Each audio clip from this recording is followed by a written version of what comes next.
So Deborah Whitehurst likes to say we take any kind of asset as long as it doesn't eat. Well, and the reason she makes that rule is because of something known as buttons and bows. Would you like to tell us? Yes. What were buttons and bows? You can describe it first. I have to say what Bittenfall's first order of business is. We met twice a year for grants. And the first order of business, the first 3 or 4 years are, have those damn burros died yet? Because we spent more money feeding and caring for these burros. And burros are like African greys. They must live to be 95 years old. But Dad had a menagerie when she died. Literally. 2 dogs. I think a Doberman and a Western. No, it was a Newfie. A Newfie. Big old dog. And she had, what else? She had cats. Well, I don't remember the cats. She had cats. The And we had these burros, and the burros lived at least another 10 years. Yeah, after transfer. Steve had it for 10 years. But when we started this out, we should probably talk about what we were trying to do, because that's what you're here to hear. Nan's philanthropic interests were centered around Paisley, though she had a love-hate relationship with the community. She named the hospital the Lewis R. Powell Memorial Hospital. Big picture of Lewis in the lobby. I used to have places in case I'd see him quite a bit as a kid, but it was a real nice operation. She loved the Girl Scouts. She loved the library in Payson. She loved the Tonto Apache. They didn't love her back much. And she loved the Humane Society. And so we had percentages, and I've got them right here. 40% for Girl Scouts, 40% for the hospital, library 10, Humane Society 5, Tonto Apache 5. I should let you guys talk and see what happened to all those charities. Why don't you go ahead and say that? That's really interesting. Well, I think the first one was the hospital. And you were chairman of the board. What the hell happened? You volunteered. Everyone else had a conflict of interest, they said. That's got to be a conflict somewhere. Yeah. And things went, we don't want to go back to history, but things went poorly there, and they needed money, and they came up in a big presentation. We said, no, in order to get more money from the state or the feds, they had to change the name to a Payson Regional, or it's not regional. Rim Country, but regional. Medical They needed to have the name regional in there, so they took Lewis Pile off the signage and took the picture down, and that's about the last we heard from the hospital. Didn't really try to contact them much after that. The library got put into a library district, so they were getting government money.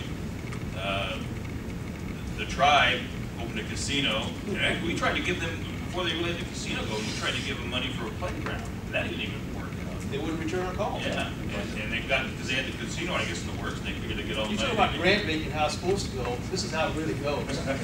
Please, can we give you money? Radio silence. And so we were left with 2 charities, and I'll say we probably did lose our way for a while, because we were trying to find Dan's last sad story. He gave some money to some startup shelters, dog shelters, and human resource places and stuff like that. But those were in the Phoenix area, so like 3 or 4 years ago, I think John had the brilliant idea. Maybe we got to look and see what the foundation paperwork actually says. Typical lawyer. Yeah. And so we were chastened and returned to our objective of focusing on the Payson area, and the Community Foundation here has been really instrumental in helping us find charities up in Payson that are worthy, and we've given more money to the Humane Society, which I think was might be appropriate, and the Girl Scouts are always, they're just a large black hole for money, so we always give them money, and whoever we can find that's worthy to give our money to, and the foundation is very helpful. We should say one thing for the question, how this works. We meet twice a year, and everybody used to give me a real bunch of static about this. When I was in a large law firm that started, we ate very well. We would meet at the Ritz, and we would, remember that? Steve? Oh, Steve, he was a gourmand. We ate very well. And then when I went off on my own 14 years ago, I didn't have that kind of a budget anymore. We started having sandwiches ordered into the Community Foundation. So there's a lot of complaining about that. But we met twice a year, and then we didn't mention the other director, Linda Serfoss, who was the friend of yours, friend of mine, was with Big Brothers Big Sisters for a number of years here. Now it's with Red Cross, I think. Yeah. And Shirley, Linda, and the three of us would meet religiously in June and December.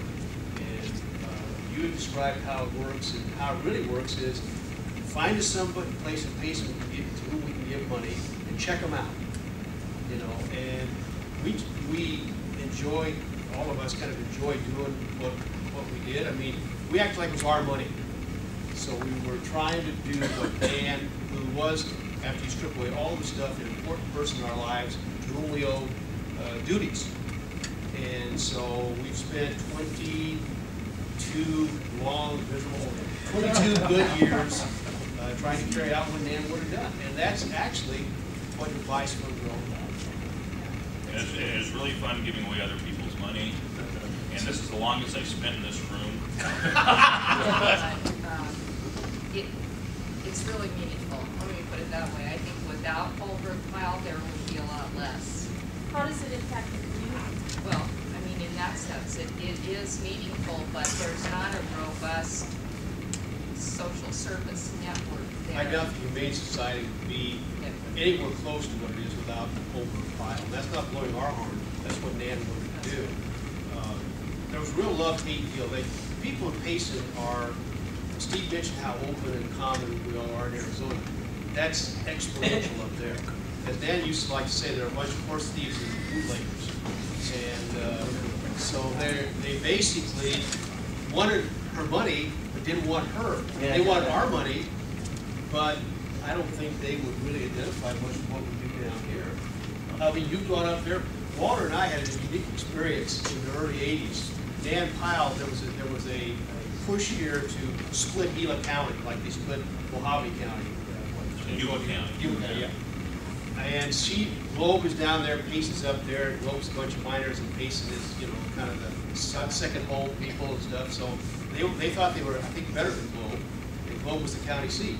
So there was a push to split it, and Dan was furious.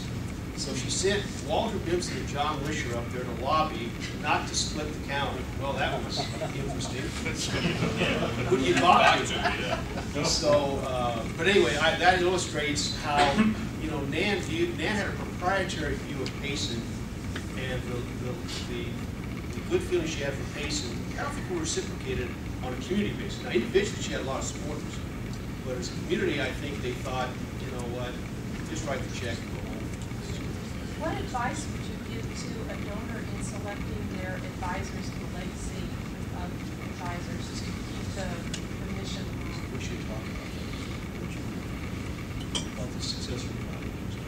What to do? Are you talking about what to do for the future when we're no longer around? Are you talking about an original? Say there's a wealthy donor and they have a mission in mind, and people who know what that is. And so they establish donor advised funds for all the reasons expressed. And there's that initial group, but perhaps there'd be a legacy to it too.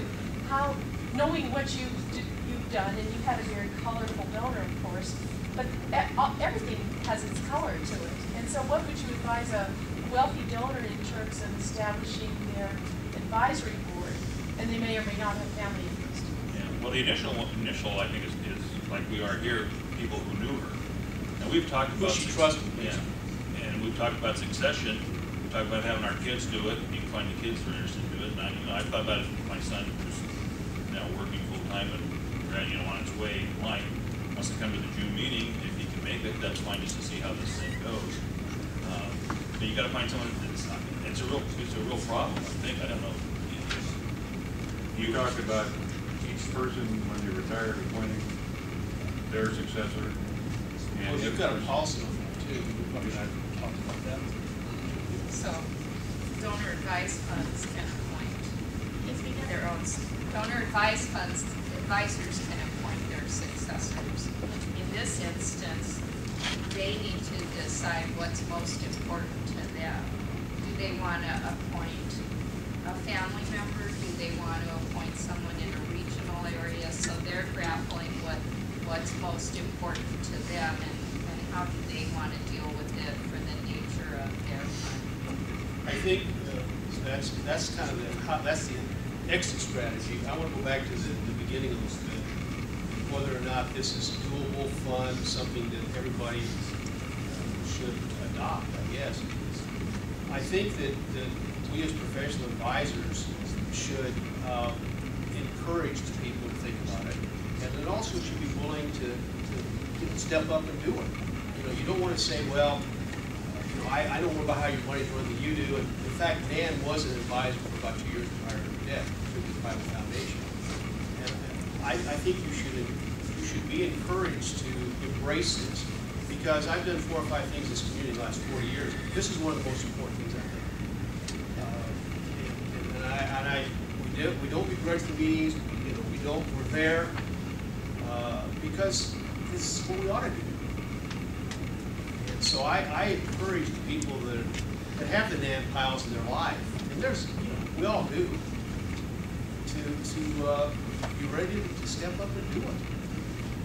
I will say on succession, you know, but I think we've talked about maybe if we could find somebody in Payson over there, but that's a problem too. You know, Or return phone call.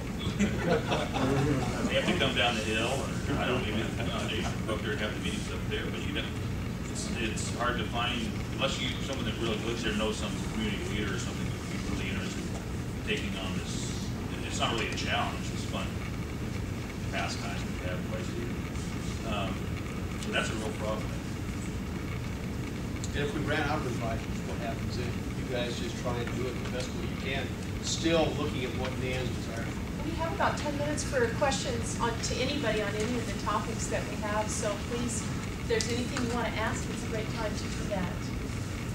Or if there's other examples that you might want to share of how you worked with us. Ira, did you have a question? How does the community foundation structure its fees? Obviously, you have a lot more time and people involved in this than we have in the normal donor advised fund. How do you handle these kinds of things?